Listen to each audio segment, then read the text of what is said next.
시청자 여러분 안녕하십니까? 3월 12일 수요일 인사드립니다. 출발 성공 투자 박민영입니다. 밤사이 뉴욕 증시는 장중 변동이 꽤 컸죠. 출발할 때만 해도 상승의 흐름이었었는데 캐나다와 트럼프의 관세 밀당 속에 변동을 보였습니다. 그나마 다행인 것은 엔비디아, 테슬라 등이 오르긴 했는데 장 막판에 상승폭을 꽤 줄였다라는 점에서 아쉬운 대목도 같이 있었습니다. 종전 이슈가 좀 바짝 다가오는 느낌이 드는데 이를 두고 어떤 고민을 해야 되는지에 대한 이야기도 저희 오늘 전략 시간에 챙겨보도록 할 거고요. CPI 등 아직 지켜볼 것들이 많이 남아있기 때문에 시장의 대기 자금을 시장 속으로 유인하기는 다소 어려울지도 모릅니다. 그래도 어제보다는 조금 나은 환경이 조성된 점 오늘 장에 대해서 같이 고민해 가도록 하겠습니다. 일단 뉴욕장 소식이 많았었는데요. 체린 앵커와 함께 짚어보고 출발하겠습니다. 오락가락하는 정상들의 마음속 투자자들이 도무지 갈피를 잡기 어려운 시장이 전개되고 있습니다.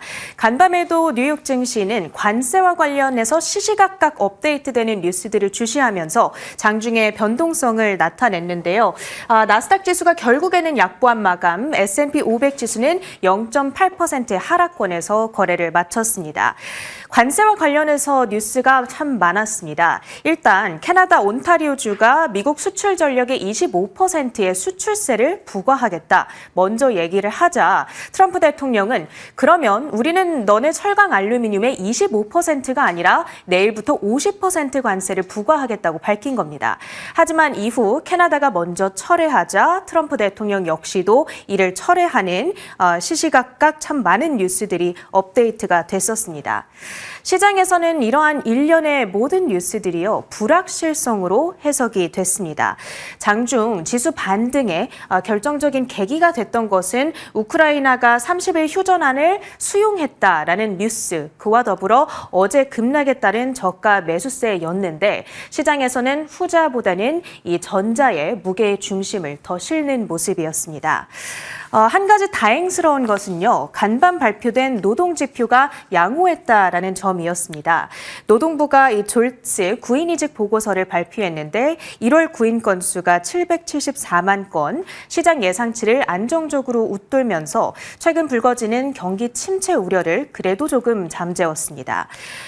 최근에 이 미국 경기 침체에 대한 불안감이 높아지면서 매크로 이슈가 상당히 중요해지고 있는 시기입니다.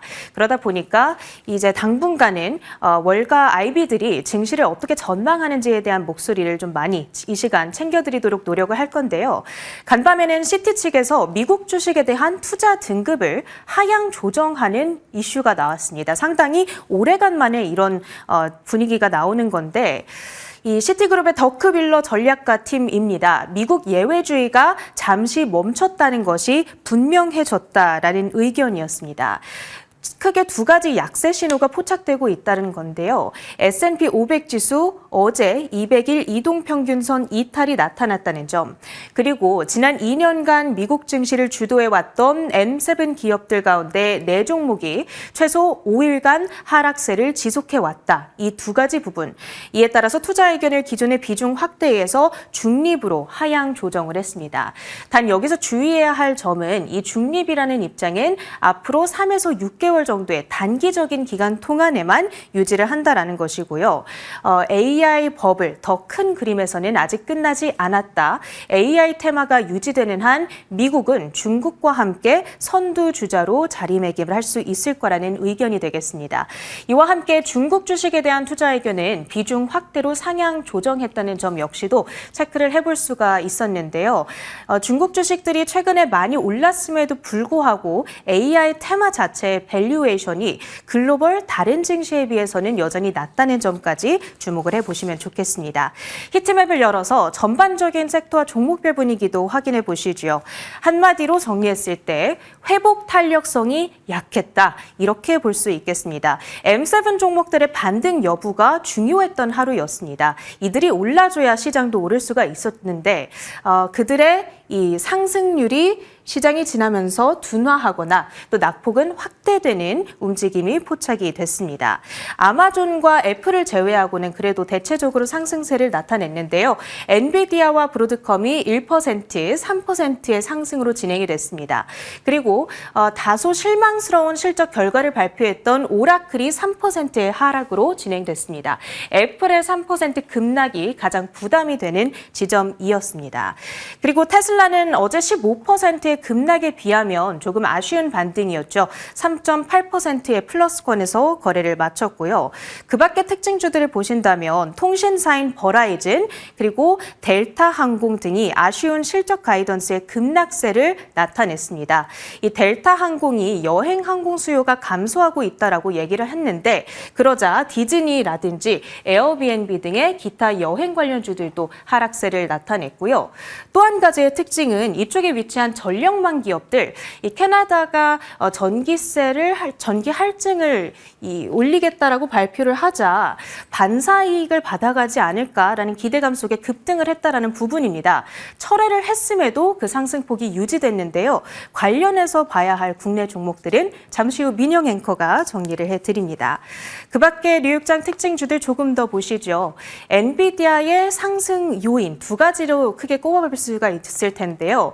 오라클이 GB200칩이 포함된 AI 훈련 클러스터 구축을 발표를 했습니다. 그리고 다음 주 GTC에 대한 기대감까지 자리하고 있는 상황. 브로드컴과 마이크론의 경우에는 최고의 AI 선택지다라는 월가의 호평이 있었습니다. 이와 함께 다음 분기 주가 반등이 기대된다는 의견이 나왔고요. 슈퍼마이크로 컴퓨터는 10.7%의 급등이었습니다. 로젠블렛 측에서 AI 수익이 총 매출의 70%를 차지하고 있는데 이것이 계속 증가할 것이다. 목표가 $60 수준을 제시한 영향이었습니다. 그 밖의 기술주들도 이슈가 참 많았습니다. 애플의 경우에는 CT 측에서 2025년도 아이폰 판매 추정치를 5% 삭감했는데요. AI 탑재 시리 업데이트 출시를 지연한다라는 이슈가 어제 들려왔죠. 이에 따라서 이틀째 급락 흐름을 나타내게 된 것이고요. 알파벳의 경우에는 크롬 매각에 대한 우려가 지속되는 상황 속에서 장중 4%까지 급락폭을 키우기도 했습니다. 하지만 웨이모 자율주행 서비스 확대에 대한 기대감이 밸류에이션에 아직 충분히 반영되지 않았다라는 해석이 등장하면서 1%대까지 낙폭을 축소하기도 했습니다. 테슬라의 경우에는 장중에 트럼프 대통령이 대놓고 머스크를 지지하고 또 테슬라를 구입하겠다 이런 발언을 내놓기도 했죠. 이에 따라서 3.8% 탄력을 받아간 것으로 해석이 되고요.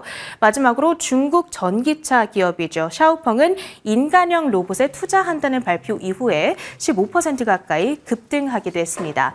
이렇게 뉴욕장 흐름 정리해봤습니다. 오늘 국내 증시 투자 전략은 어떻게 세워보면 좋을까요? 트럼프의 발언과 입장에 대한 추적이 계속 필요한 시장입니다. 앞서 세린 앵커도 언급을 주셨는데요. 미국과 캐나다의 불편한 이슈가 밤사이 뉴욕장의 변동을 만들어내기도 했었죠.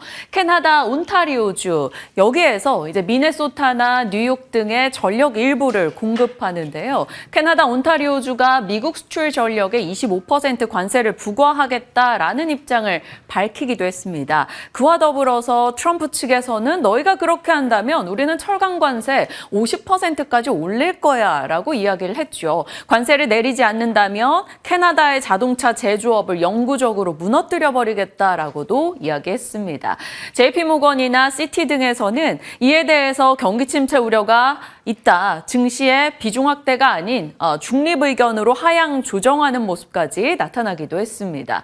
캐나다 측에서 온타리오 측에서는 미국 수출 전기 25% 할증은 잠정 중단하겠다라고 이내 조금 완화된 스탠스를 취했고요. 트럼프도 그렇다면 우리도 50% 관세 하지 않을게라는 입장으로 서로 간에 주거니 받거니 하다 결과적으로는 마치 없던 일이 진행이 됐습니다. 좀 불편한 이슈로 장중에 변동이 야기됐다 정도로 지나갈 수 있겠죠. 자, 그런 가운데서 전력을 가지고 밀당을 했다라는 측면에서 큰 의미부여까지는 아니겠지만 그래도 전력이 하나의 협상수단이 될 만큼 꽤나 큰 존재라는 것을 확인받았습니다. 캐나다와의 잠시 잠깐의 전력 싸움, 그리고 알파벳에서 소형 원자로 배치로 신규 원전 비용 절감을 추진하겠다라는 목소리가 나왔고요. 또 트럼프 행정부가 결과적으로는 소규모 원자력 발전소를 지원하는 걸 목표로 하고 있다라는 분석글들도 쏟아졌습니다. 거기다 국내에서는 한수원이 SMR, 소형 모듈 원전 1기와 대형 원전 2기 등의 신규 원전 부지 선정 절차에 착수했다라는 소식까지 들려왔죠. 국내외 원전 혹은 전력망에 대한 이슈가 조금 부각된 하루였습니다.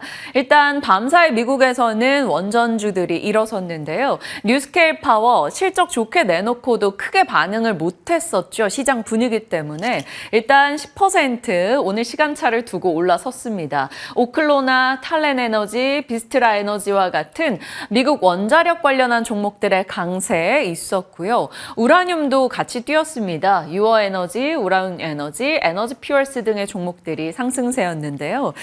미국 원전주가 일어선 김에 국내도 좀 반응을 해줄 수 있을지 궁금해집니다. 자립이라는 키워드에서 사실 에너지 자립 혹은 자주국방에서 스스로 자강론, 스스로 강해져야 된다라는 이슈가 계속 부각되며 조선과 방위산업이 그동안 강했었죠. 물론 어제장에서는 이들도 차익 실현이 나오긴 했습니다만 그런 가운데 에너지나 국방 모든 측면에서 원전과 전력, 안정적인 에너지망에 대한 관심도도 언제든 나올 수 있다라는 점을 2월에 다시 한번 짚기도 했었습니다. 핫섹터의 조건에 원전과 전력이 다 들어간다라는 것이었죠. 패권 다툼에서 안정적인 에너지원이 필요하다라는 측면에서, 그리고 AI 패러다임에 안정적인 에너지원이 필요하다라는 측면에서 원전과 전력도 그동안의 내러티브가 탄탄했었는데요. 거기다가 조선처럼 원전은 한국의 기술력이 있고요. 또 중국이 미국이 쉬는 사이에 치고 나온 산업입니다. 그래서 조선의 경쟁력을 갖기 위해 동맹국인 한국과 손잡듯이 원전에서도 미국이 더 영역을 넓히기 위해서 한국과의 손잡는 흐름이 나올 수밖에 없다라는 그 스토리가 뒷받침이 돼 있었죠. 거기다가 JP모건에서는 최근 전력주들이 좀 과도하게 빠져 있다. 아시아 전력주에 대한 얘기를 내놓기도 했습니다. 그래서 원전과 전력, 그리고 밤사이 미국에서는 원전이 강했다라는 측면에서 국내 원전주들 좀 힘낼 수 있는 환경 언제쯤 만들어질지 궁금해집니다. 일단 그동안 보여드렸던 한국의 원전 밸류체인은 이 정도가 되겠습니다. 사실 원자력 관련한 종목들 올해 상승률로 본다면 나쁘지는 않은데 그게 1월 달에 좀 많이 오른 데이터인 거고요. 2월에는 이제 상승분을 좀 반납했습니다. 차트로 보면 명확하게 볼 수 있어요. 대표적으로 두산 에너빌리티입니다. 지난 연말부터 해서 올해 이렇게 올라오는 흐름이 있었다가 2월 중순경부터 상승분을 꽤 반납했죠. 원전주의 시계가 지금 어떻게 째깍째깍 돌아가고 있을지 궁금해지는 타이밍입니다. 올해 상승률로만 보면 나쁘진 않죠. 두산 에너빌리티 46%, BHI 26%, 우진엔텍, 오르비텍 등의 종목들도 올해로 치면 30% 정도 올라오기는 했습니다. 자, 미국 원전주가 간 김에 우리 종목들도 조금 단발성이라도 매수세가 유입될 수 있을지, 장기 시계로 투자하는 분들이라면 또 다른 얘기가 되겠지만요. 원전주들도 한번 오늘 시간 내서 체크해 보도록 하겠습니다. 자, 이렇게 트럼프의 이슈 속에서 하나씩 키워드를 조금 뽑아보면서 그쪽으로 모멘텀이 향할 것인가를 지켜보고 있는 그런 장이 되겠는데요. 트럼프는 쉬지 않고 이야기하고 있습니다. 트럼프의 발언들 밤사이 추가된 것들을 한번 보실까요? 시장이 좋다 나빴다 하더라도 국가를 재건해야지. 그러니까 시장 충격이 있더라도 관세 등의 우리가 원하는 것을 얻기 위한 조치는 계속하겠다라는 것을 확인할 수 있었고요. 테슬라의 대리점 공격은 테러로 규정하겠다. 테슬라 혹은 일론 머스크에 대한 애정을 한 번 더 확인할 수 있었습니다. 테슬라 훌륭한 회사이다. 미국을 위해서 일하고 있는 일론 머스크, 그를 존경한다라는 얘기까지 나오기도 했죠. 그리고 미국 경기 침체에 빠지지 않을 거다. 미국 경제 강하다라는 내용이 들어가 있었습니다. 관세에 대한 강행 의지, 그리고 일론 머스크에 대한 지지 의식, 경제에 대해서 나름 인식하고 있다라는 것을 확인받는 대목이었고요. 이에 웨드부시에서는 긍정의 의견 등을 내고 있는데요. 시장에서 계속 경제 성장이 좀 둔화될 거야, 혹은 이제 증시에 대한 투자 의견을 낮춰야 돼라는 목소리와 좀 정반대되는 의견이 나왔습니다. 웨드부시인데요. 기술주 연초부터 재앙 수준의 투매 폭풍을 맞고 있는데 하반기에 다시 상승 궤도로 깔끔하게 올라설 것이다 라는 겁니다. 그 중심에는 AI가 있고 미국의 AI 혁명은 이제 초기 단계다. 빅테크의 AI 자본 지출 공세는 장기적으로 시장에 안정성을 줄 것이다 라고 얘기했습니다. 이것에서 뽑을 수 있는 키워드는 AI 기술주이죠. 결과적으로 엔비디아 등 GPU 프리미엄 칩이 반드시 필요하다라는 내용이 되겠고요. 그리고 또 하나가 종전, 재건에 대한 얘기가 들려왔죠. 우크라이나 측에서 젤렌스키가 러시아와 30일 휴전을 하는 것, 미국의 제안이 있었는데 그것을 지지하겠다라는 것이었습니다. 미국과 우크라이나는 광물협정 가능한 한 조기 타결하기로 했다라는 소식이 들려오기도 했죠. 이제 러시아 푸틴의 입장과 미국의 합의 등이 이뤄지게 된다면 정말 종전 혹은 휴전에 바짝 다가가는 이슈가 되고 있습니다. 쉬지 않는 트럼프와 시장에 대한 의견, 그리고 젤렌스키의 목소리까지 정리를 해봤습니다.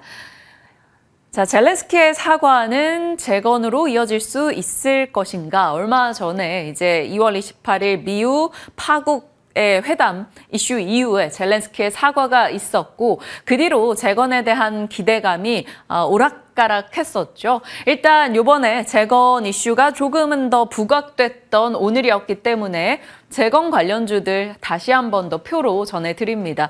HD현대 건설기계와 같은 건설기계 쪽 종목, 그리고 현대인프라코어 이런 종목들은 어제장에서도 강세 흐름을 나타내기도 했고요.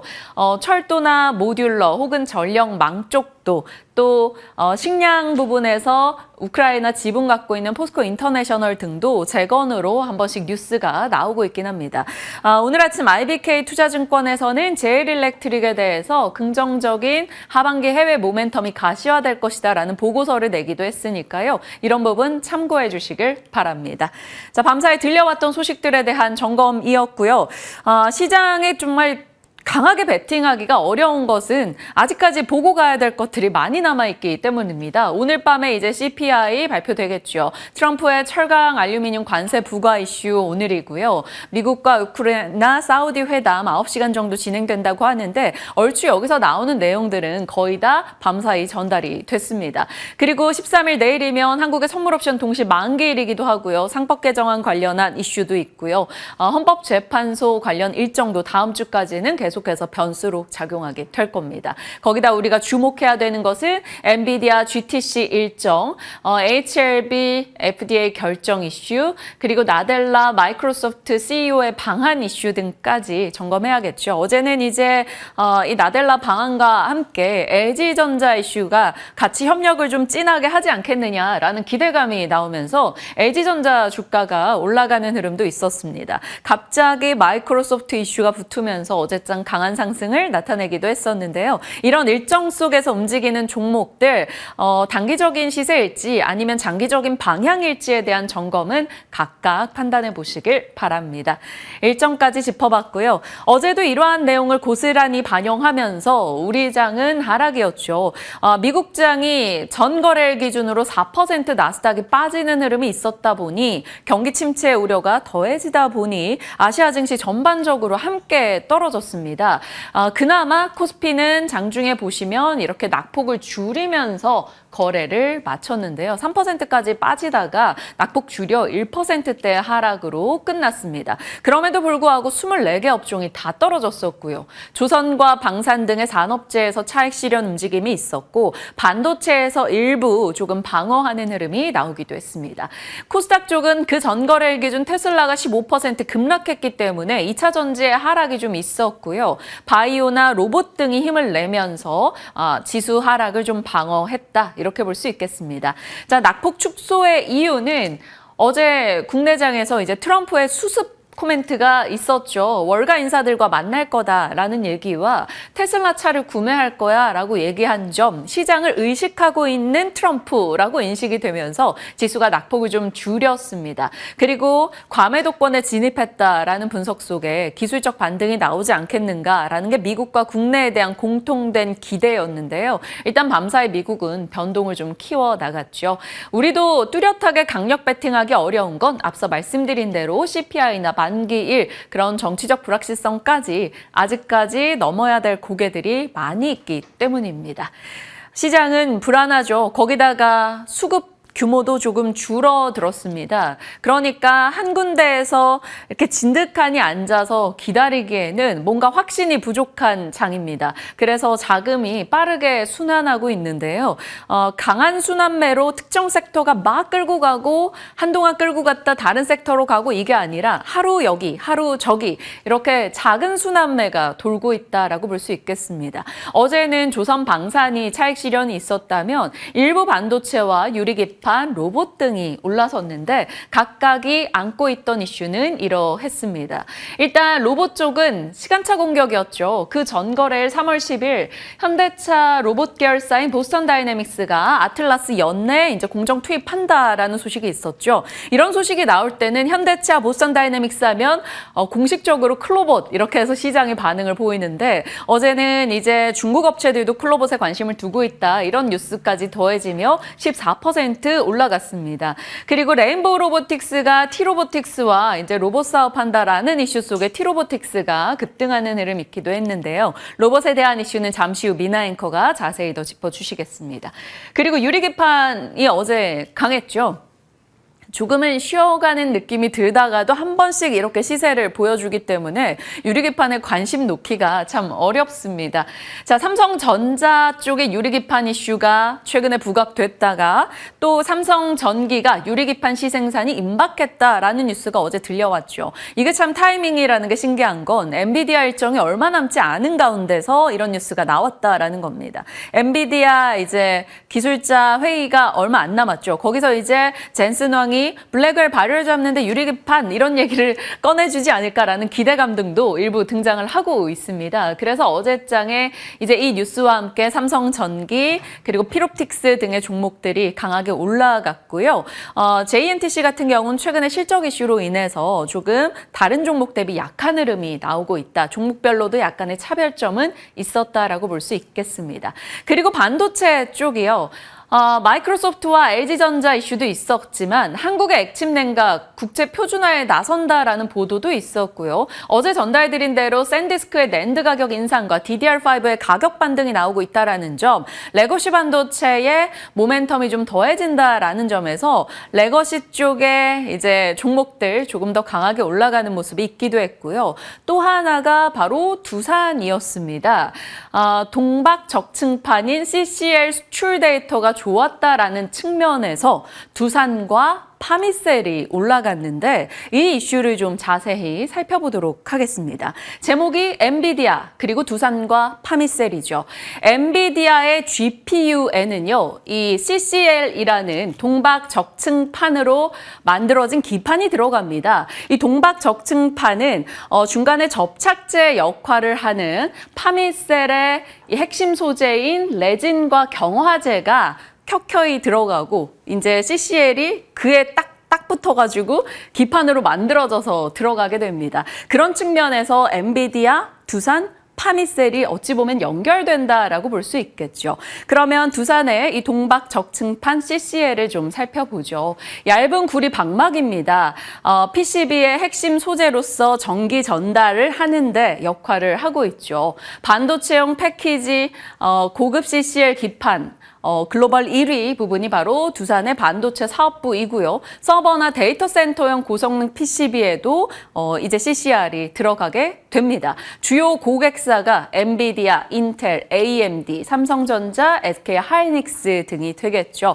엔비디아의 CCL해서 두산 종목이 꽤 많이 올랐던 몇 번의 경험들이 있을 겁니다. 지주사로서도 다른 지주사 대비 못 갔었던 두산이 이 반도체 이슈로서 어제장 올라갔다라고 볼 수 있을 거고요. 그러면서 두산에 이 반도체 재료를 납품하는 파미셀이 같이 따라갔다라고 볼 수 있습니다. 우리가 파미셀 하면 줄기세포 종목으로 첨생법 모멘텀을 많이 떠올리는데 사실 바이오 기업임에도 불구하고 이 바이오 케미컬 사업 매출 비중이 굉장히 높고요. 그 가운데서 이 IT 전자 재료 부분의 매출 비중도 압도적입니다. 그래서 반도체와 바이오가 함께 모멘텀으로 작용하는 종목이었다라고 볼 수 있겠죠. 파미셀의 차트를 한번 열어볼까요?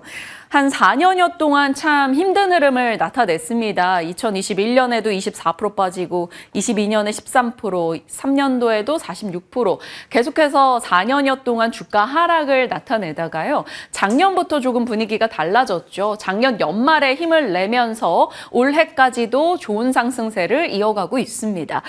첨생법 이슈가 있었기 때문에 줄기세포 쪽의 모멘텀도 있고요. 엔비디아 두산으로 연결되는 CCL과 이제 레진 혹은 강화제 쪽의 모멘텀을 같이 가져갈 수 있을 겁니다. 거기다가 요즘에 두산의 CCL 하면 주문형, 맞춤형 반도체로의 납품이 가시화될 경우 더 파이가 커질 수 있다. 이런 얘기가 나오는데 그렇다면 파미셀도 그 모멘텀을 같이 받지 않을까 싶습니다. 반도체가 끌고 바이오가 밀고 있는 파미셀 관심을 둬도 될 것인지 잠시 후에 시간 허락한다면 저희 전략 챙겨보도록 하겠습니다.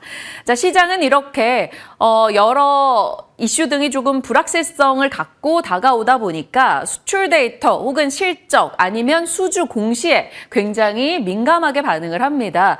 앞서 두산이나 파미셀도 수출 데이터가 계기가 돼서 한 번 더 들여다보는 상황이 발생한 거죠. 어제 이제 수주 혹은 이제 공시 쪽에 뉴스가 있었던 게 바로 두 가지입니다. 일단 LNF 보실까요? 이게 어제 장중 차트인데요. 장중에 이렇게 한 3% 정도 빠지고 있었나요? 그러다가 갑자기 장 막판에 마감 직전에 엄청난 양봉을 세우고 끝이 났습니다. 하이니켈 양극재 중장기 공급 계약 소식이 있었는데 그 규모가 꽤 크죠. 매출 대비 75%로 3조 5천억 정도 됩니다. 계약 상대방은 미공개이긴 한데요. 이 뉴스가 나오자마자 어제 하락권에서 되돌려서 하락했다가 올라온 것까지 치면 단숨에 한 10%를 올린 채 끝이 나기도 했습니다. 다만 시간 외에서는 뚜렷한 반응은 없었고 강보합권이었는데 오늘 장중 반응이 어떨지 한번 봐야겠죠.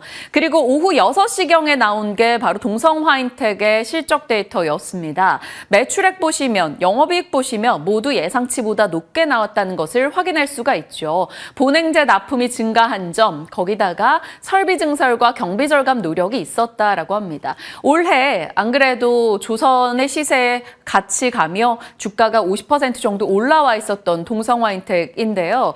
일단 하나증권에서는 시동을 걸었다라고 오늘 아침 보고서를 업데이트했습니다. 목표가 35,000원으로 매수 의견을 냈죠. 어제 종가상으로 23,000원 정도였는데 동성화인텍의 본행제 한 번 더 관심을 받게 될지 봐야겠습니다. 하나증권은 캐파를 계속해서 늘려왔기 때문에 LNG선 발주 확대에 따른 수혜를 고스란히 받을 수 있다라는 것과 환율 1,400원 이상 국면에서는 너무나 우호적인 분위기가 형성돼 있다라는 겁니다. 거기다가 알래스카 모멘텀도, 그러니까 알래스카 가스관 사업 모멘텀도 일단 긍정적으로 보고 있다라는 내용이 들어가 있었네요. 오늘 장중 반응을 해줄지 지켜보시죠. 자, 아까 LNF 얘기 들여다보면서 2차 전지 쪽 한 번 더 들여다봐야겠다라는 생각이 들었는데요. 요즘 시장에서 상승하기 위해서는 여러 가지 조건이 필요하죠. 소외되어 있거나 아니면 미국이 중국을 때리는 과정 속에서 우리가 반사 이익을 보거나 아니면 정말 강력한 모멘텀이 있거나 그렇지 않다면 실적과 숫자가 뒷받침되거나입니다. 그런데 2차 전지는 다른 분야는 조금씩 충족이 되더라도 아직 실적과 숫자 쪽이 받침을 해주지 못하고 있죠. 그래서 캐증 시장 극복이 완전히 이루어지지 않았다라는 시각이 많습니다. 그것이 단기 트레이딩 이상의 시세를 못 내게 하는 원인일 텐데요. 최근에 그래도 일부 수출이 조금 개선되는 것은 긍정적이죠. 다른 상승의 조건들은 그래도 갖췄습니다. 소외되었다라는 것은 뭐 압도적이죠. 이게 에코프로 차트인데요. 정말 지난 한 해 동안은 고개 들기가 무섭게 빠지는 흐름이 나타났고 올해까지도 일단 비슷한 흐름이 이어지고 있습니다. 소외되어 있던 섹터라는 점에서 단발적인 시세는 있었으나 장기적으로는 이들이 고점 대비 정말 많이 밀려 있는 것은 공감대가 형성되어 있죠. 자, 미국의 중국에 대한 강력한 조치에 대한 반사 이익. 일단 미국에서 해외 적대국 배터리 의존도 감소법이 미국 하원에 의해 통과됐다라는 소식이 있었습니다. 중국의 CATL이나 BYD의 배터리를 막기 위한 조치였고요. 그렇게 된다면 한국의 배터리가 좀 수혜를 보지 않을까라는 기대감도 더해지고 있죠. 이슈 측면에서는 트럼프가 테슬라 차 좋은데 라며 테슬라가 많이 빠졌을 때 지원 사격을 위해서 테슬라 차량을 구매하는 소식이 전달되기도 했죠. 그에 맞춰 일론 머스크는 연간 생산량을 늘릴 것이다라고 밝히기도 했습니다. 그리고 얼마 전 치러졌던 인터배터리에서 내년도에 전기차 캐즘은 극복될 것이다라는 얘기도 있었고요. 그래서 2차 전지 쪽도 힘낼 수 있을지 궁금합니다. 작년 1월경에 만들었던 자료인데 정말 오랜만에 저희 투자뉴스 7에서 다시 한번 꺼내봅니다. 2차 전지 밸류체인이죠. 일단 LNF 쪽에 이슈가 있었는데 주가 반응은 어떨지 모르겠고요. LS와 이제 LNF의 전구체 관련한 사업 이슈도 조금 들려오고 있어서 그 부분도 한 번씩 점검해 주시고요. 장비단에서는 일부 종목들의 수주나 실적이 괜찮다라는 점도 기억해 주시길 바랍니다. 2차 전지도 한번 관심을 받는 시기가 도래할지 지켜보도록 하죠. 자, 시장에 대한 이야기들 살펴봤고요. 오늘장 어떤 내용들을 고민해 봐야 될지 박앵커의 연결고리 오늘은 열어보겠습니다. 작은 순환매가 계속되고 있습니다. 뚜렷하게 섹터에 대해서 강하게 끌고 갈 만한 유동성도 그리고 투자 심리도 지금은 좀 불안하다라는 게 되겠죠. 그래서 머물지 못하고 있는 수급이 오늘은 어디로 돌아다니게 될까요? 일단 후보군을 이슈 측면에서 정리를 해봤습니다. 미국의 원전주가 강했다라는 점, 한수원의 원전 뉴스가 있었다라는 점에서 원전 그리고 단기 낙폭이 꽤 컸던 전력주 체크 넣어봤고요. 우크라이나 재건 이슈, 미국과 우크라이나 광물협정에 대한 의지가 꽤 강하다라는 것과 일단 30일 휴전에 대한 얘기도 나왔기 때문에요. 우크라이나 재건과 러시아 쪽의 사업 영역이 있는 자동차 쪽 같이 체크하겠습니다. 그리고 2차 전지 쪽 앞서 살펴본 내용이 되겠고요. 또 하나가 전일 시세의 연속성을 띠게 된다면 일부 반도체 종목 혹은 로봇이나 유리개판 쪽이 되겠습니다. 유리개판은 엔비디아 일정이 있을 때는 거의 이제 발열잡기 테마로서 계속 시장 한 군데에 자리를 하고 있기 때문에 이 부분이 반영이 될지 체크해 나가죠. 양자 쪽도 뉴스는 많습니다만 국내에서는 아직 반응을 한두 종목 외에는 보이지 않고 있습니다. 밤사이 미국에서는 디웨이브 퀀텀 등이 급등하는 흐름도 있었는데 어찌 진행될지 보시죠. 자, 시장에 대한 이슈들 살펴봤고요. 섹터 뉴스 들어갑니다. 앞서 예고해드린 대로 얼마 전 미나 앵커가 브리핑해줬던 로봇에 대해서 다시 한번 짚어주신다고요? 네, 그렇습니다. 잊을만 하면 계속해서 좀 호재가 들려오는 로봇 섹터인데요. 지난 3월 6일 로봇 섹터에 대해서 자세하게 브리핑해드린 바 있습니다. 그런데 얼마 되지 않아서 이렇게 또 곧바로 호재가 터진 건데 그 호재부터 함께 살펴보시죠. 레인보우 로보틱스가 손만 대면은 다 같이 주가가 오르는 것인지 어제는 레인보우 로보틱스와 T로보틱스가 MOU를 맺는다라는 소식을 전한 바 있습니다. 이로 인해서 레인보우 로보틱스와 클로보, T로보틱스 같은 MOU를 맺었던 기업들이 어제 시장에서 부각을 받았는데 다만 여기서 특징적인 부분은 레인보우 로보틱스 어제 함께 탄력을 받았지만 장중 내내 탄력이 둔화가 되면서 결국 홀로 보합권에서 마무리를 지었다는 점입니다. 그런데 클로봇과 T로보틱스 같은 경우에는 굉장한 주가 탄력도를 받아 나갔죠. 특히나 어제의 주인공이었던 T로보틱스는 상한가로 거래를 마쳤습니다. 자, 로봇 섹터를 볼 때 우리가 가장 궁금한 부분은 사실 그동안 대장주 역할을 해줬었던 레인보우 로보틱스의 주가가 꺾이기 시작한 것인가, 이 대장주 자리를 벗어나서 이제 다른 후발주자들이 그 대장주를 꿰찰 것인가, 이 부분이 아닐까 싶은데요. 따라서 레인보우 로보틱스의 주가 흐름을 조금 더 면밀하게 체크해보고 넘어가 보도록 하겠습니다. 먼저 월봉 차트부터 살펴보시면요. 2023년부터 올해까지의 히스토리를 좀 살펴볼 수가 있습니다. 2023년에 이제 처음으로 삼성전자의 지분 투자설이 불거지면서 급등을 해주기 시작했습니다. 그런데 2024년부터는 주가가 또 꺾이기 시작했거든요. 이때는 이제 삼성전자와 레인보우 로보틱스 간의 이러한 러브콜이 불거지면서 대기업들과 로봇 기업들의 이 짝짓기 붐이 일어났었는데 그 기대감에 올랐던 주가에 충족이 될 만한 실적이 나오지 않았기 때문에 그 실망 매물이 2024년에 많이 출회가 됐다라는 점을 우리가 살펴볼 수가 있었습니다. 게다가 작년을 사실 생각해 보면 여러 가지 고금리 부담이라든지 불확실성이 도래하면서 국내 증시 환경 자체가 좋지 않았던 탓도 있었고요. 그런데 2025년에 들어서는 트럼프 시대가 개막하며 로봇이 수혜가 예상이 된다라는 코멘트 많이 들려왔고 다시 한번 삼성전자가 이쪽 레인보우 로보틱스를 인수한다라는 러브콜이 다시 한번 두각을 드러내면서 주가의 생명력이 다시 불어들기 시작했습니다. 아래 그래프를 보시면 최근 차트 흐름을 좀 더 면밀하게 살펴보실 수가 있는데 일봉 차트입니다. 올해 동안의 주가 흐름을 살펴보실 텐데요. 2025년 올해 1월에는 굉장한 급등세를 나타냈습니다. 단기간 급등해주면서 종가 기준으로 98%대의 상승률을 나타냈는데 3월 들어서는 호재가 터지더라도 큰 탄력을 받지 못하고 계속해서 좀 하락하는 흐름을 그려나갔죠. 와, 이렇게 된다면 레인보우 로보틱스 추세가 하락 쪽으로 꺾인 것일까? 이러한 우려감이 드는 시점이기도 합니다. 자, 그런데 요즘에는 새로운 패턴이 생기고 있는 것으로 보이는데요. 앞서서 제가 레인보우 로보틱스가 2023년 그리고 2025년 초에 급등할 수 있었던 데에는 삼성이라는 든든한 뒷배가 있었기 때문이다라고 짚어드린 바 있습니다. 그런데 최근에는 이 레인보우 로보틱스가 그 뒷배 역할을 해주고 있는 것으로 보이는데요. 앞서서 제가 잠시 그 주가를 짚어드린 바 있습니다만 최근에 MOU 체결 소식을 전해온 클로봇과 T로보틱스의 주가 반응을 보시면 그 부분을 좀 확인해 보실 수 있을 것 같습니다. 3월 5일 클로봇과 레인보우 로보틱스의 MOU 체결 소식이 전달이 됐는데 그때 클로봇의 주가는 17.9% 상승하면서 거래를 마쳤고요. 외국인들이 29만 주를 매수한 가운데 거래대금도 53억 원이 외국인들의 거래대금이 몰리는 모습이 포착이 되기도 했습니다.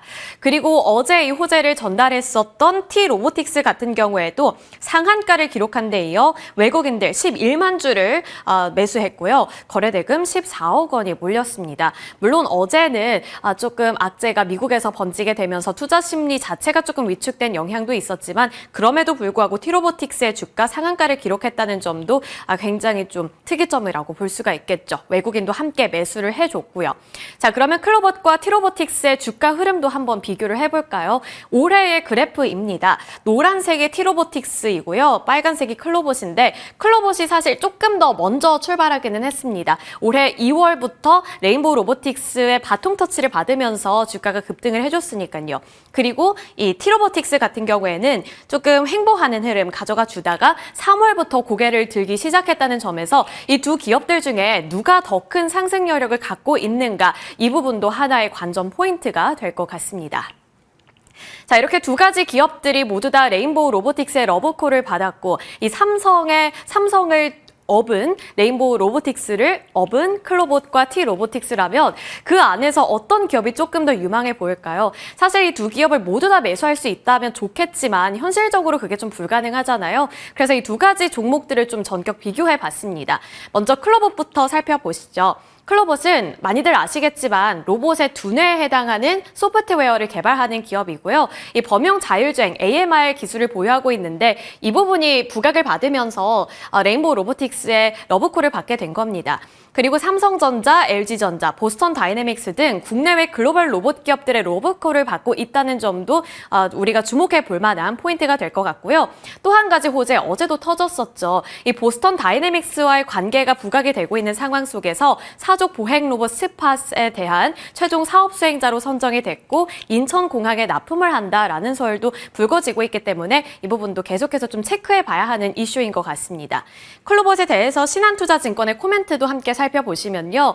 최근 로봇 시장의 중심축은 하드웨어에서 소프트웨어 쪽으로 이동하고 있다는 점을 짚어냈는데 20여 개의 로봇 기업과 총판 계약을 했고 이로 인해서 대량 생산 시기가 도래한다면 소프트웨어 솔루션의 매출액이 급성장할 것이다 라는 점을 기대 포인트로 짚어냈습니다. 따라서 2025년에는 수익성 회복이 나타날 것이기 때문에 그 부분에 대해서 우리가 주목을 해야 한다라고 봤고요. 그리고 클로봇의 홈페이지에 들어가 보시면 그 사업에 대한 우리가 기대해 볼 만한 포인트도 짚어냈는데 역시나 2023년부터 2030년까지는 소프트웨어 분야가 급격하게 성장할 것이다 라고 보기도 했습니다. 자, 이어서 T-로보틱스도 함께 살펴보셔야겠죠. SK온 배터리 공정 현장과 LG그룹 주요 계열사 현장에 이 AMR 양산을 공급하고 있다라는 점 우리가 볼 수 있었습니다. 이 두 기업 모두 다 AMR 관련해서 레인보우 로보틱스의 러브콜을 받았기 때문에 그 안에서 경쟁력도 조금 더 세밀하게 분석을 해봐야 될 필요 있어 보이고요. 삼성 디스플레이, LG 디스플레이, 그리고 미국의 어플라이드 머티리얼즈와 그쪽의 제품을 납품하는 계약을 맺었다는 점도 부각을 받고 있습니다. 뿐만 아니라 이 SK온과 포드 합작법인인 블루오버 SK와 계약을 해서 미국에 295억 규모의 AMR을 납품하고 있다는 점, 계속해서 조금 가시적인 성과를 만들어내고 있다는 점 봐야 될 것 같고요.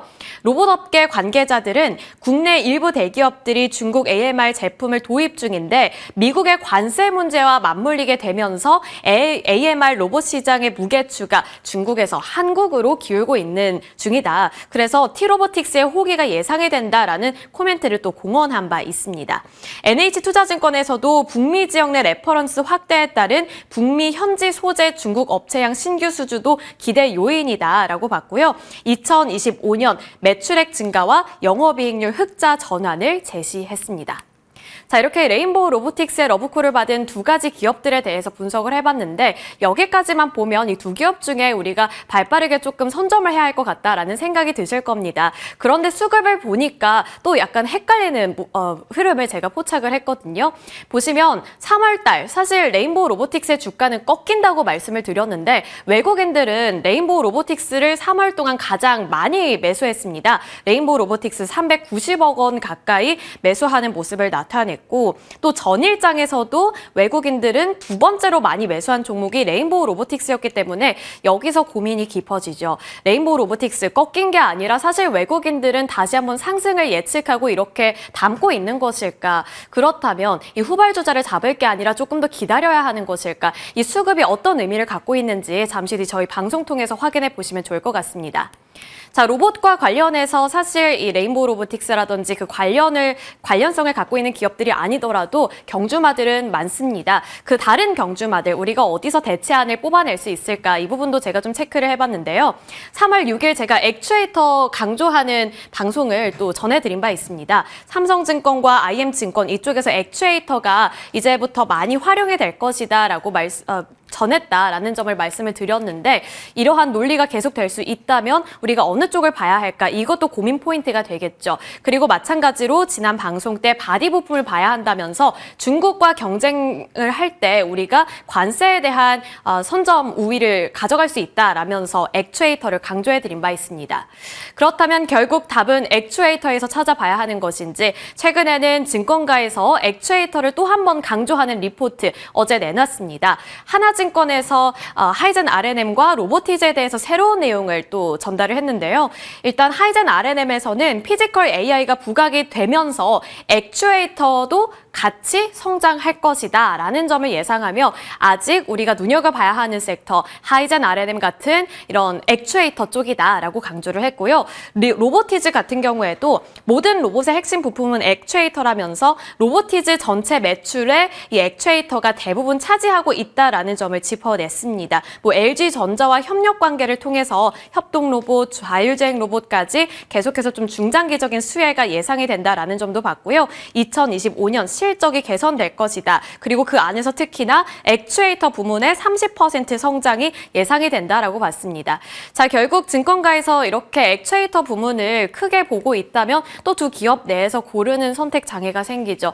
과연 로봇 섹터 그 안에서 우리는 어떠한 현명한 선택을 해야 할지 그 부분도 체크해 보시면 좋을 것 같고요. 로보티즈와 하이젠 R&M 간략하게 주가만 비교해 보고 넘어가 보겠습니다. 하이젠 R&M은 제가 3월 6일에 짚어드린 바 있듯이 계속해서 좀 좋은 주가 흐름을 가져갔는데 로보티즈가 상대적으로 바닥권에서 최근에는 주목을 받고 있거든요. 그래서 로보티즈를 선점하는 것이 더 유리한 전략일지 이 부분도 함께 체크해 보시면 좋을 것 같습니다.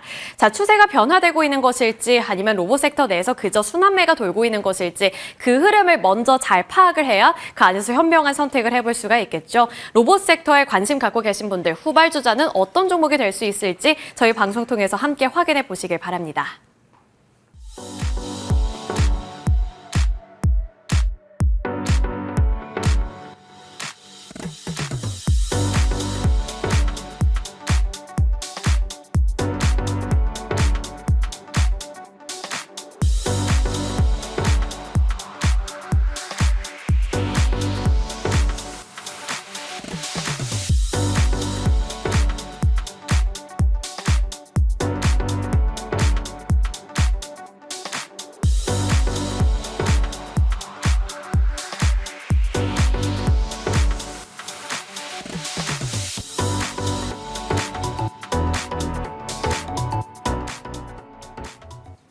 네, 앞서 살펴봤던 이슈들에 대해서 전략으로 이어가겠습니다. 뉴욕장 속에서 트럼프의 발언 오락가락하고 있는데 우리 장은 또 어떤 전략을 세워야 될지 같이 고민하겠습니다. 오늘 함께하는 분 SK증권 조성우 부장님, 해운솔루션의 이정호 팀장님 자리하셨습니다. 두 분 어서 오세요. 안녕하세요. 네. 안녕하십니까. 먼저 이정호 팀장님. 일단 밤사이 뉴욕장 어떻게 보셨는지, 그리고 최근에 국내 증시가 일정 부분 잘 오르다가 좀 조정을 받고 있는 상황입니다. 어떤 포지션을 취하고 계시는지 포트 전략 궁금한데요.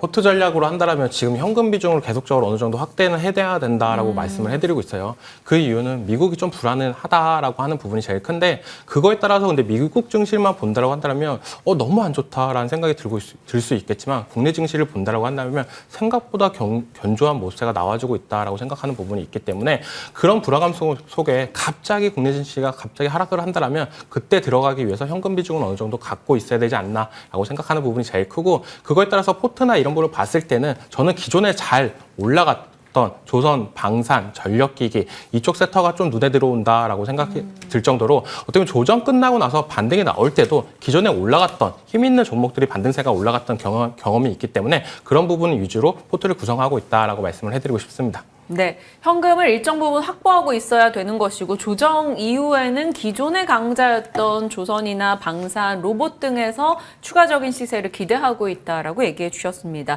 조금 먼저 쉬었었던 반도체나 로봇 같은 경우는 어제 올라왔고, 여전히 강했던 조선, 방산은 어제장은 차익 실현이었는데, 장기 시계로 봤을 때는 다들 또 좋은 선택지가 될 수 있어서 참 고민되는 순간입니다. 일단 이정호 팀장님의 시장관 확인해 봤고요. 조성호 부장님은 요 며칠간의 시장 흐름 보면서 어떤 생각하셨는지요? 좀 피로감을 많이 느꼈고요. 맞아요. 네. 다만 뭐 앞서 말씀하신 대로 좀 현금은 어느 정도 좀 가지고 있으면서 유사시에 좀 적극 대응을 좀 할 필요는 있어 보인다, 이렇게 보는데, 근데 다만 이제 조금 이제 길게 좀 시장을 느려뜨려 보면은요, 어쨌건 지금 가장 싼 영역에서의 우리 시장에 대한 가격 메리트는 좀 분명히 있는 거기 때문에 지금의 좀 변동성 구간에서는 적절한 시점에 이제 저가 분할 매수는 충분히 유효하다는 관점이고요. 그러니까 이제 주식을 뭐 100% 채워놓고 이제 뭐 물려 계신 분들이야 좀 고민이 많으시겠지만, 현금을 가지고 계신 분들은 그 어느 때보다 사실 유연한 전략 접근이 가능하다. 시장이 이를테면 다시금 뭐 이제 조선방산 쪽에 좀 쏠림이 일어난다고 했을 때는 또 그런 쪽에 가서 트레이딩을 할 수 있는 부분이고, 그리고 지금 시장을 좀 굉장히 좀 무겁게 하고 있는 좀 트럼프 리스크가 좀 완화가 된다고 했을 때는 좀 지수에 좀 상단이 열릴 수도 있는 부분이기 때문에, 또 그럴 때는 이제 반도체가 최근에 조정을 많이 받았잖아요. 그러니까 그런 식으로 좀 전략의 사실은 운신의 폭은 굉장히 좀 넓은 상황이기 때문에, 그걸 이제 뒷받침하기 위해서는 현금이 좀 필수적인 상황이다. 이런 정도로 좀 대응을 하고 있습니다. 네, 두 분의 각각 시장의 대응 이야기 들어봤고요. 사실 섹터 이슈로 막 빨리 나눠서 토픽 듣고 하고 싶은데 어떤 섹터를 가장 먼저 다룰까에 대해서 늘 고민이 있습니다. 그런데 오늘은 시청자분들의 의견을 반영해야 될 것 같아요. 어떤 분은 로보티즈 들고 계시고, 어떤 분은 레인보우 로보틱스, 하이젠 R&M 등을 갖고 계신다. 그리고 지금 주요 경제방송에서 로봇 브리핑이 동시다발적으로 나왔다라고 하니 저희도 빠르게 로봇 전략으로 치고 들어가겠습니다. 조성우 부장님, 먼저 이 로봇 섹터 정말 올해 많이 올랐어요. 네, 네, 그리고 네. 좀 조정을 받았죠. 그리고 네. 어제 또 강했습니다. 로봇주 그냥 올해는 한 구석에 계속 몇 종목은 들고 있어야 된다라고 보십니까? 예, 기세가 가장 좋은 특히나 이제 중소형 테마군 중에서 뭐 단연 좀 발군에 그런 어떤 좀 상승률을 보이고 있는 상황. 다만 이제 변동성은 좀 굉장히 크죠. 뭐 조정받을 때는 뭐 단기에 뭐 20-30% 조정 우습게 받다가 또 어제처럼 또 호재가 있을 때는 또 그걸 또 한 방에 많이 하는 시세가 좀 나오기 때문에 또 시청자 여러분들 중에서는 또 이제 단기적인 시세를 원하시는 분들은 항상 좀 관심권에 있는 섹터가 아닌가 볼 수 있는데요. 어제 이제 로봇주의 좀 가장 큰 이슈는 이제 레인보우 로보틱스가 사실상 이제 그 삼성그룹주의 밸류체인의 역할을 하면서 네. 그 영향력이 좀 확대되는 거죠. 이를테면 T-로보틱스라는 종목이 어제 레인보우 로보틱스와 이제 물류자동화 시장에 이제 같이 진출하겠다. 이것도 이제 MOU죠. 뭐 MOU라는 건 사실 계약의 구속력은 딱히 없는 거지만 그 자체만으로도 이제 로봇 섹터에 전체적으로 영향력을 좀 키울 수 있는 그런 호재로서 좀 반영이 된 거였고, 또 어제가 또 어떤 시장이었습니까? 뉴욕 증시의 폭락을 안고서 출발을 했던 그런 시장이었는데 로봇주가 장 초반에도 사실 빨간불을 켜면서 일제히 좋은 모습이었었거든요. 이런 상황에서 그런 어떤 좀 호재들이 등장을 하니까 일제히 좀 급등하는 그런 모습이었는데요. 일단 기본적으로 이제 레인보우 로보틱스가 삼성전자의 자회사로 공식적으로 편입이 되면서 사실상 레인보우 로보틱스의 행보는 삼성전자의 행보로 시장에서 이제 읽어내는 거죠. 그러면서 이제 그쪽으로 어떤 이슈가 모였을 때는 수급이 강하게 모이는 모습인데, 다만 이제 로봇주의 고민은 뭐냐면 그렇게 군집성이 강하진 않습니다. 어제 같은 경우에는 모처럼 군집성이 네. 강했어요. 왜냐하면 어제 시장이 너무 안 좋았기 때문에 수급이 갈 때가 사실 로봇 섹터밖에 없었기 때문에, 물론 T-로보틱스는 상한가를 갔지만 또 다른 로봇주들도 제법 강한 모습이었었거든요. 근데 평상시에 시장에서의 로봇주를 바라보고 있으면 로봇 섹터 내에서도 오르는 녀석은 오르고 또 오르지 않는 녀석은 또 오르지 않는, 그러니까 그렇게 군집성이 강한 섹터는 분명히 좀 아니라는 거죠. 그러다 보니까 여러분들도 이제 아까 말씀하셨다시피 T-로보틱스를 들고 계신 분들은 어제 정말 기분이 좋은 하루였겠지만 다른 로봇주를 들고 계신 분들은 또 아쉬울 수밖에 없는 것이고, 근데 이것이 어제뿐만이 아니라 그동안의 시장을 쭉 늘려보더라도요. 로봇주가 그렇게 생각보다 군집성이 강하게 안 나옵니다. 예를 들면 어느 종목은 급등해도 또 빠지는 종목은 빠지는 네. 종목들이 항상 나오기 때문에 그런 부분들에 대해서의 어떤 좀 주의, 좀 변동성에 대한 어떤 주의가 좀 필요한 그런 구간이라고 좀 볼 수 있고요. 할 얘기가 더 많긴 합니다만 일단 다른 분 하시고 더 해드릴게요. 네. 그렇지만 궁금한 건 있어요. 이 협동 로봇으로 갈지, 액추에이터로 갈지, 아니면 뭐 솔루션 소프트웨어에서 막 클로봇 이런 종목으로 가야 될지, 네. 아니면 고형 같이 약간 의료 로봇 이렇게 가야 될지, 네. 로봇 내에서 그래도 조금 더 선호하는 쪽 얘기해 주세요. 사실은 휴머노이드 로봇이 사실은 로봇주의 지금 가장 큰 제목이기 때문에 저는 사실 이제 관절 로봇 쪽이 가장 좀 유력하다고 보는 거죠. 어쨌건 필수적으로 들어가는 부분이니까요. 그런데 이제 지금 로봇주가 아까 말씀하신 것처럼 어디로 가야 될지, 뭐 액추에이터가 있고 뭐 관절이 있고 많이 있잖아요. 다 스토리는 좋아요. 예, 근데 스토리는 좋을 수밖에 없는 이유가 뭐냐면 국내 로봇 기업의 현실이 이런 얘기 들으면 좀 초친 얘기 같긴 한데요. 아직은 좀 걸음마 수준이라고 보시는 게 맞을 것 같아요. 그렇기 때문에 이게 또 하얀 도화지기 때문에 어느 쪽으로든 또 이제 물꼬가 트이면 그쪽으로 성장할 수 있다라는 그런 스토리에서는 상당히 이건 좀 긍정적일 수 있는 거죠. 이를테면 우리가 어린아이를 봤을 때 이 어린아이가 나중에 무엇이 될지는 너무나 많은 네. 어떤 시나리오가 있는 거 아니겠습니까? 그러니까 이제 우리나라 로봇 기업은 그런 면에서 본다고 했을 때는 어떤 쪽에 방향을 잡으면 그쪽에 집중해서 또 경쟁력을 가질 수 있는 부분인데, 근데 전체적인 어떤 지금 현재 상황에서의 뭐 실적 구조나 아니면 이제 뭐 점유율이나 이런 부분들을 본다고 했으면 사실 글로벌 유력 기업에 비해서는 아직 굉장히 좀 네. 작은 수준이거든요. 이를테면은 뭐 비교 기업을 말씀드리자면은 뭐 관절 로봇 분야에서 유명한 뭐 대표적인 두 기업이 뭐 독일의 쿠카라는 그런 기업이 있고 또 일본의 이제 뭐 야스카 전기라는 이런 기업들인데, 이런 기업들은 기본적으로 매출이 조 단위가 나오고 있고 영업이익이 1년에 몇천억 대 나오고 있고요. 종업원 수도 10,000명이 넘습니다. 네. 근데 이런 종목들의 시가총액이 뭐 독일의 쿠카 같은 경우에 한 5조 정도 나오고요.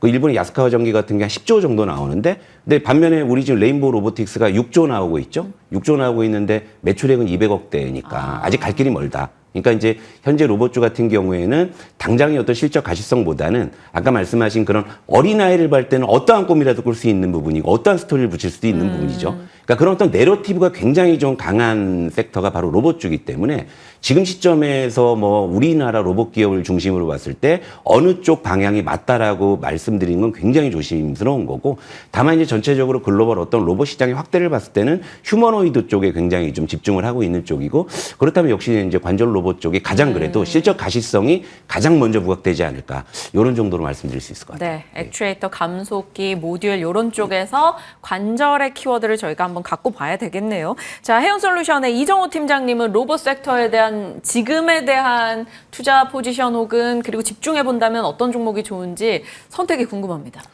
저는 레인보우 로보틱스를 대장으로 생각을 하면서 지켜봐야 된다라고 생각이 들고 있어요. 네. 그리고 로봇 시장, 로봇 관련주들이 요즘 정말 이 생각보다 다르게 움직이고 있다라고 생각하는 부분이, 레인보우 로보틱스가 삼성전자의 자회사로 편입이 되면서 그때부터 이제 더욱더 무거워졌던 모습세가 나오고 있습니다. 로봇 관련 호재들은 어떻게 보면 다른 중소형주들이 호재를 작용하면서 올라가는 모습인데, 꼭 레인보우 로보틱스가 삼성전자처럼 호재가 나와도 잘 못 움직이는 모습세가 나왔는데, 이런 종목들이 이제 반등세가 나온다라고 한다면 외국인들의 수급이나 이런 부분이 제일 중요하다라고 생각이 들고 있고, 저는 아직까지도 우리나라 로봇 시장이나 이런 부분이 아직 태동기다라고 생각하는 부분이, 지금 우리 실생활에서 로봇을 제일 많이 사용하는 데가 어디냐라고 본다면 로봇 청소기이지 않나라고 생각이 들고 있어요. 이 시장도 계속적으로 커지면서 23년도에는 약 4천억 구매였는데 계속적으로 성장이 되고 있습니다. 전 세계적으로도 그렇고요. 근데 국내 시장에서 본다라고 한다면 우리나라 제품도 있겠지만 중국 제품들이 더욱더 비중이나 이런 부분이 더 올라가는 모습세가 나오고 있어요. 이런 부분을 어떻게 보면 삼성전자가 좀 탈피했으면 좋겠다. 소비자 입장으로서 좀 중국 제품보다는 국내 제품을 이용했으면 좋겠다는 생각이 강한 부분이 있기 때문에, 좀 이런 청소기 개발도 중국 기술보다 더욱더 확증되는 모습세가 나오면 좋겠다라는 생각도 들고 있고, 그런 부분에 있어서 어떻게 보면 에브리봇이 지금 어떻게 보면 로봇 청소기 관련해가지고 상장된 기업인데, 요즘은 재미없는 흐름이 좀 나왔지만 과거의 상승세나 이런 부분을 봤을 때도 많이 올라가줬던 모습도 있었습니다. 그런 부분이 다시 한번 지켜볼 필요는 있다라고 저는 충분히 생각이 들고 있고, 그리고 뭐 액추레이터냐 휴머노이드냐 이런 부분이 제일 많지만, 지금 레인보우 로보틱스의 행보를 본다라고 한다면 물류 로봇 관련해가지고 계속적으로 얘기가 나오고 있는 부분이 크다라고 보고 있어요. 이런 부분을 전체적으로 봤을 때 왜 준비를 하고 있을까라고 생각이 든다라고 한다면, 지금 트럼프 관련해가지고 계속적으로 미국의 공장을 지어라 하는 부분이 많습니다. 기업 입장에서는 많은 인건비나 이런 부분이 부담이 될 가능성도 높기 때문에, 이번에 최신 공장으로 지을 때 이제 물류 로봇이나 로봇을 이용을 하면서 더욱더 최신의 공장을 지으면서 이제 차세대 뭐 자동화 팩토리 이런 부분까지도 노리면서 물류 쪽을 계속적으로 관심 있게 보지 않나라고 생각이 들 정도로, 지금은 약간의 물류 쪽을 좀 집중적으로 보자라고 말씀을 해드리고 싶습니다. 네. 로봇 내에서 조금 압축해 볼 수 있는 분야 각각의 의견 받아봤습니다. 여러분께서는 좀 더 공감 가는 쪽의 종목들을 한 번 더 살펴보시길 바랍니다. 시청자분들의 의견도 종목들이 굉장히 다양하게 나오고 있네요. 자, 이번에는 종전, 재건 쪽으로 한번 가볼까요? 미우회담 2월 28일은 파국이었는데 그 뒤로 오히려 약간 트럼프의 파워를 더 확인할 수 있는 계기가 됐달까요? 일단 이번에는 광물협정 임박했다라고 하고 이제 30일 휴전에 대한 얘기까지 나오고 있습니다. 이정호 팀장님, 이 재건 관련해서는 키워드 어떻게 잡고 계십니까? 어떻게 재건 관련해가지고는 좀 제가 어떻게 보면 부정적인 얘기도 많이 했던 부분도 있어요. 근데 다시 한번 긍정적인 얘기를 했던 부분이 뭐냐면, 이 생각보다 섹터가 강하게 흘러가고 있다. 원래 단순하게 바로 끝나버렸다라면, 젤런스키가 방미를 했을 때 바로 끝내버렸다라면 차익 실현 물량이나 이런 부분 때문에 어떻게 보면 고점이 나오고 나서 죽을 수도 있었다라고 생각이 들고 있지만, 지금 흐름을 본다라고 한다면 미국 쪽으로 기울고 있는 부분이 크다. 젤런스키가 행보나 이런 부분, 악재가 나왔다라고 저는 생각이 들고 있어요. 근데 생각보다 많이 못 빠져줬던 부분, 그런 부분이 다시 한번 재탄력을 받고 있다라고 생각이 들고 있고, 지금 우크라이나 쪽에서는 거의 100기를 들었다라고 저는 생각하는 부분이 큰 모습이, 실제로 트럼프 만나서는 이런 부분에 대해서 되게 안 좋았던 얘기밖에 안 나왔습니다. 하지만 다시 한번 우크라이나로 돌아가고 나서 광물협정 하겠다, 다시 만날 의향도 있다, 이런 부분의 얘기가 나온다라고 본다면, 이 전쟁이 지속되면 지속될수록 우리나라 쪽에 피해가 더 많으니까 빨리 끝내려고 하는 모습에도 나오고 있다라고 볼 수가 있고, 그거에 따라서 미국은 자기네들이 원하는 흐름은 다 맞췄다라고 생각이 들고 있어요. 강하게 얘기했지만 처음에는 부정적이게 했지만 그 의견을 들어준다라고 한다면 트럼프 입장에서는 어떻게 보면 성공했다라고 볼 수가 있고 그거에 따라서 이제는 미국에서 적극적으로 우크라이나를 재건에 도와준다라고 한다면 국내 기업들이 이제는 어떻게 보면은 이득을 챙길 수 있는 충분히 그게 나오지 않았나라고 생각이 들 정도로 지금 재건 관련주는 계속적으로 지켜봐야 된다. 이제는 멀지 않게 다 왔다라고 말씀을 해드리고 싶습니다. 그럼 재건에서 뭐 보시겠어요? 막 전진건설 로봇 이런 시세 쪽 나는 거 아니면 건설기계, 굴착기, 모듈러.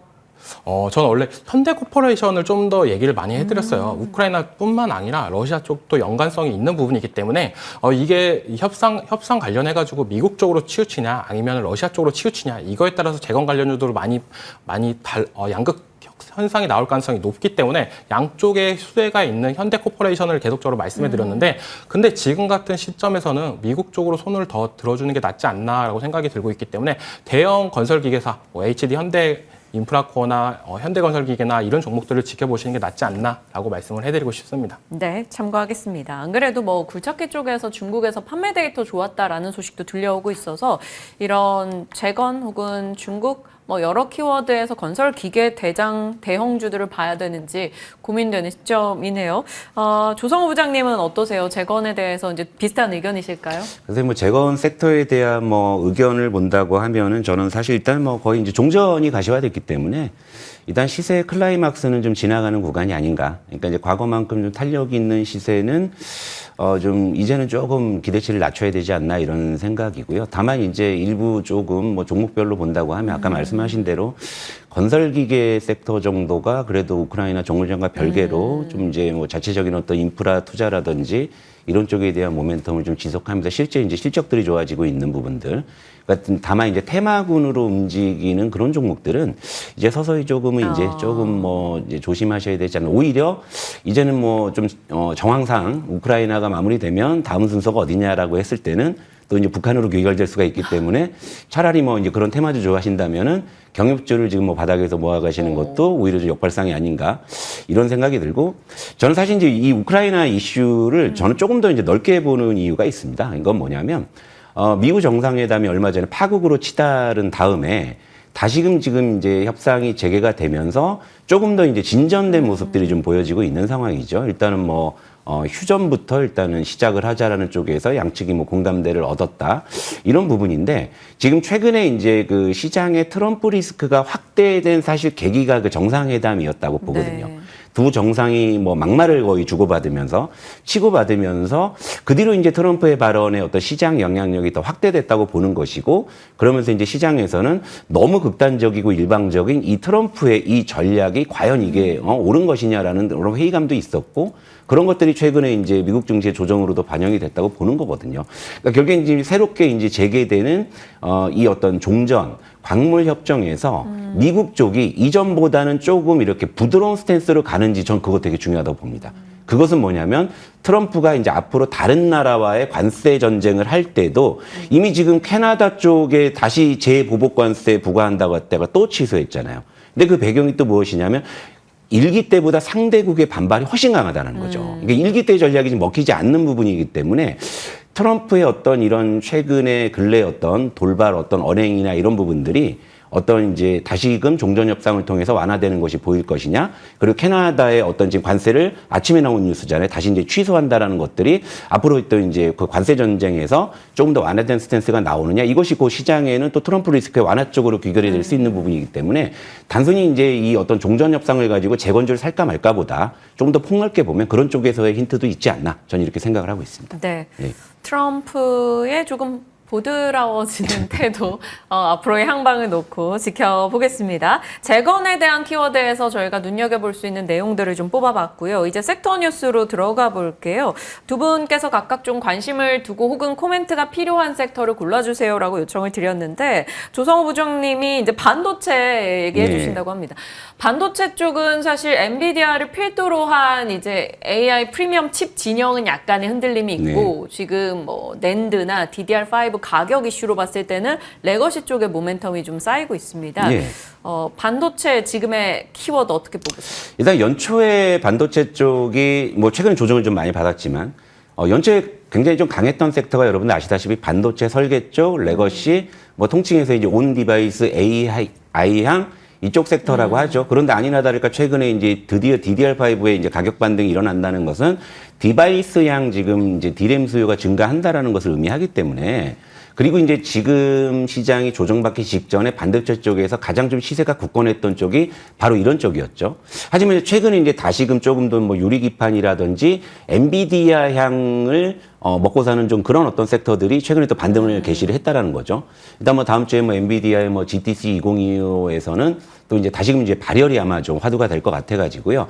그런 쪽 모멘텀이 있는 섹터는 또 독자적으로 움직일 것 같습니다만 반도체 이제 전체 흐름을 봤을 때는요. 시장이 한 번 정도 이제 좋은 흐름을 보이다가 어떤 이유로 급격하게 꺾였을 때는 보통 반등할 때는 그 급락 직전의 종목들이 먼저 올라오기 마련이거든요. 그런 관점에서 본다고 했을 때는 반도체 설계 쪽이나 그리고 이제 뭐 유리기판, 뭐 냉각 관련한 종목들이 그래도 좀 반등장이 나온다고 했을 땐 가장 좀 유력한 반도체 종목이 아닐까 보고 있고 그리고 DDR5 가격의 상승을 좀 어느 정도 저는 좀 복선이 있었다고 보는 게 제가 최근에 사실 노트북이나 모바일 그 디바이스를 새로 구매를 하면서 그 많이 좀 검색을 해봤는데 최근에 이제 노트북 같은 경우에도 이제야 비로소 이제 DDR5가 본격적으로 좀 탑재가 되는 그런 이제 트렌드가 좀 발견이 되더라고요. 이런 쪽에서 좀 DDR5의 가격 반등이 이루어진 게 아닌가 이렇게 보고 있기 때문에요. 저는 이제 반도체 쪽은 역시나 이제 전공정 그리고 유리기판, 냉각 요 세 가지 정도 압축하고 여기에 하나 더 붙이자면 반도체 설계 쪽까지 요 정도의 조금 포커스를 맞추시면은 좀 무난하지 않나 이렇게 보고 있습니다. 각 분야에서 저희가 그럼 대장으로 봐야 될 종목 알려주세요. 막 유리기판의 시청자분들이 지금 굉장히 많이 주도주 될 것 같다 이런 얘기를 모아주고 계시는데 막 피롭틱스도 있을 거고 HB 테크놀로지, 예. JNTC, 뭐 YCK, 뭐 소재 장비 두루두루 있잖아요. 예. 아니면 삼성전기 예. 어떤 게 등대 종목일까요? 뭐 대장주라고 하기엔 뭐 제가 뭐 감히 뭐 대장주를 거론할 건 아닌 것 같고 그냥 제 관점에서 네. 그러니까 저는 사실은 그런 섹터 중에서도 가격 메리트가 있는 쪽을 좀 원체 좀 선호하기 때문에 뭐 이미 좀 어제 급등한 그런 예를 들면 유리기판 쪽에서 어제 급등한 뭐 그런 종목을 따라간다라는 것보다는 이제 이선에서 좀 따라갈 수 있는 종목 현재 시점에서 본다고 하면 뭐 예를 들면 HB 테크놀로지가 최근에 좀 비교적 가격 메리트가 뭐 있는 상황이고 네. 뭐 반도체 설계 같은 경우에도 뭐 제주 반도체니 퀄리타스 반도체니 뭐 어버브 반도체니 뭐 이런 종목들이 네. 거론이 되는데 가격적으로 보면은 뭐 어버브 반도체가 좀 무난해 보일 수 있는 부분이고 뭐 이런 정도의 뭐 관점으로 말씀드리도록 하겠습니다. 공조는요? 막 삼성공조 있고 삼성공조 너무 많이 KN솔 올랐잖아요. 있고, 예. 그러니까 뭐 GST나 아니면 KN솔. 근데 GST가 셋 중에서는 그러니까 워트까지 보고 있는데요. GST가 가장 추세가 좋아요. 그리고 좀 시가총액이 크기 때문에 좀 안정적인 관점에서 GST가 좋을 수 있는데 뭐 가격 메리트 쪽에서 봤을 때 뭐 KN솔이나 워트도 무난해 보인다. 이렇게 관점을 갖고 있습니다. 더 이상 종목으로 집착해서 추가 질문 드리면 혹시 부장님 화내실까 봐. 아니 그러진 않아요. 다음 섹터로 넘어가겠습니다. 자, 이번에는 이종호 팀장님이 골라주신 섹터 원전입니다. 안 그래도 궁금했던 타이밍이었거든요. 미국에서 원전주가 밤사이 막 뉴스케일 파워 10% 뛰고 그랬어요. 그래서 한수원의 원전, 신규 원전 관련한 뉴스도 있고 이랬는데 국내에는 원전이 좀 잠잠했잖아요. 네. 지금 원전주 사도 됩니까? 이제는 모아가야 되지 않나라고 생각이 들 정도로 트럼프가 이 전력 산업에 대해서 긍정적인 모습세가 나와줬다라고 생각이 들고 있어요.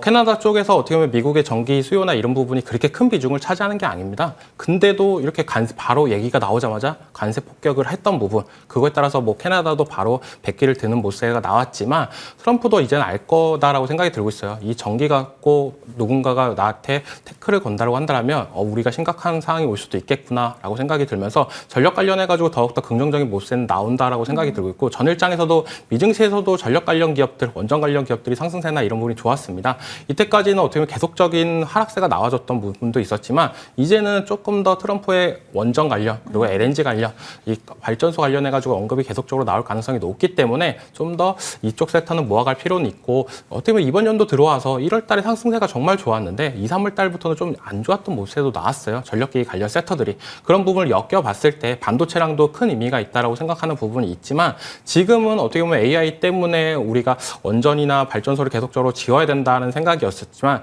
이제 이번에 관세 전쟁에서 이 원전 섹터나 아니면 발전소 전력 섹터가 껴주면서 이제는 AI뿐만 아니라 우리 먹거리도 중요시하게 생각할 수 있는 부분이 크다. 이런 부분으로 다가오는 부분이 있기 때문에 저는 조금 더 긍정적으로 바라볼 수 있는 섹터 섹터가 되지 않았나. 그리고 이때까지 많이 눌렸고 많이 네. 올랐던 섹터들. 어떻게 보면 조정장에서 우리가 과거에 많이 올랐던 섹터들이 다시 한번 재차 반등할 때 올라갈 가능성이 높다라고 말씀해드렸잖아요. 그런 부분에서 부합하고 있지 않나라고 생각이 들고 있어서 원전을 조금 더 유망하게 보고 있다라고 말씀을 해드리고 싶습니다. 네, 원전 쪽에서 유망하게 보고 있는 포인트를 잡아주셨고 종목으로는 뭘 주셨을까 하고 봤더니 BHI입니다.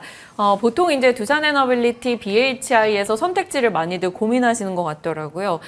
BHI를 고르신 이유가 궁금해요. 원전뿐만 아니라 LNG 가스 관련해가지고 수주 모멘텀이 계속적으로 살아있는 부분이 크다라고 생각이 들고 있어요. 지금 알래스카 관련해가지고도 뭐 가스관 관련해가지고 얘기가 계속적으로 나오는 부분은 이 LNG를 소비하기 위해서 많은 채굴과 이런 부분이 나오고 나서 소비하기 위해서라고 볼 수가 있는데 이 LNG를 전기로 만드는 게 제일 편하지 않나라고 생각이 들고 있고 그 전기로 인해서 AI 사업까지도 확장이 된다고 한다면 일석이조지 않나. 지금 트럼프 정권 들어와서 가스 화력 발전소 이런 부분에 대해서 계속적으로 얘기가 나오는데 그런 부분에서 호재를 받을 가능성이 BHI가 제일 높다라고 생각이 들고 있고 물론 원전이나 이런 부분은 어떻게 보면 기대감으로 올라갈 가능성이 높다. 근데 기본 수주나 이런 모멘텀은 LNG에서 충분히 하고 있기 때문에 실적 모멘텀이 제일 잘 나오고 있다라고 생각이 들고 있고 지금 주가는 고점에서 계속적으로 올라갔다가 하락을 나오고 있지만 지금 가격대에서는 정말 매력적이게 왔다라고 생각이 들고 있어요. 2만 원 이상에서는 이제 조금 부담스럽다라고 생각하는 분들도 많았었는데 이번 조정에서 어느 정도 가대하게 낙폭이 됐던 모습에 다시 한번 반등이 나온다라고 한다면 대장주의 모습을 보여주지 않을까라고 생각이 들고 있습니다. 그러면 저희가 가격을 어느 정도로 볼까요? 진입가 같은 경우에는 19,000원 이하, 그리고 목표가는 25,000원, 손절가는 17,000원 잡고 대응하겠습니다. 네, 19,000원 이하에서 매수 대응을 해보자라고 얘기 주셨고 목표가 25,000원 BHI 잡아주셨습니다. 체크하면서 저희도 중간중간 AS에 나가도록 할게요. 자, 오늘 시장 좀 눈여겨보고 싶었던 혹은 궁금했던 섹터들에 대해서 조성우 부장님과 이정호 팀장님 같이 전략 나눠주셨습니다. 여기서 보내드릴게요. 고맙습니다.